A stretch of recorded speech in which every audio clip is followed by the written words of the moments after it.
When you drive around San Diego County, have you ever marveled at how varied and beautiful a county we live in?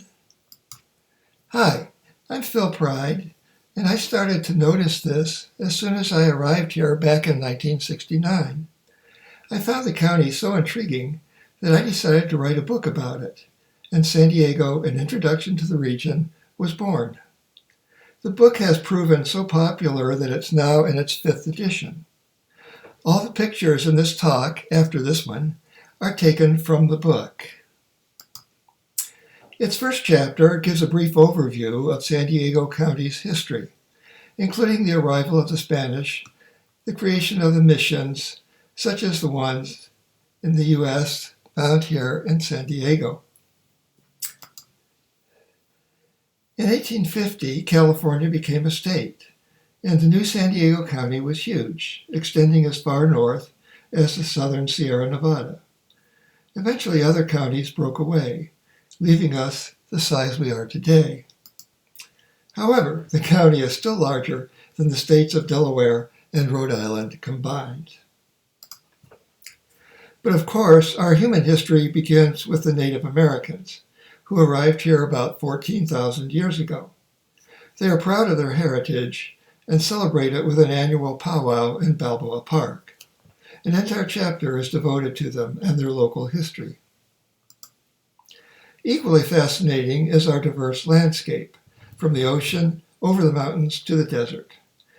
San Diego County has more biological regions than any other county in the United States. The chapter on the coastal zone covers everything from kelp beds and gray whales to our sandy beaches and lagoons. Up in the mountains, we have something few San Diegans have ever seen: Mildred Falls, the highest waterfall in California outside the Sierra Nevada. It's remote, though, and it only carries water in wet winters. Only 3 roads provide access to the Borrego Desert, but thousands make the trip there in wet winters to see the beautiful spring wildflowers. The region is also famous for its wildlife, especially its birds. Did you know that San Diego County has recorded more bird species than any other county in the nation?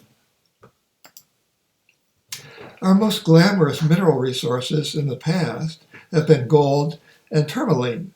We have more tourmaline resources than anywhere else in the U.S. But today, more common things like salt, sand, and granite are in greater demand. Energy supplies are critical everywhere, and Chapter 10 talks about local industry and our desire to switch from fossil fuels to renewable forms of energy, such as solar cells and wind power. Change over time is a main theme of the book.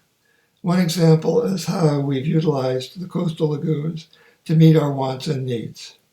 The sea lions are still in the bay, but almost all the tuna boats and the tuna have gone elsewhere. Other chapters will acquaint you with our successful efforts to preserve our architectural history, easily seen in places such as Heritage Park and the Gaslamp District.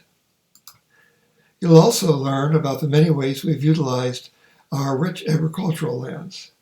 The spectacular flower fields in Carlsbad are much smaller now than they once were, but it's still worth a trip to stroll through the ones that still remain. The chapter on water tells where our imported water comes from and where it may come from in the future. It also talks about flooding in our coastal rivers, and yes, on occasion, they can have a big one.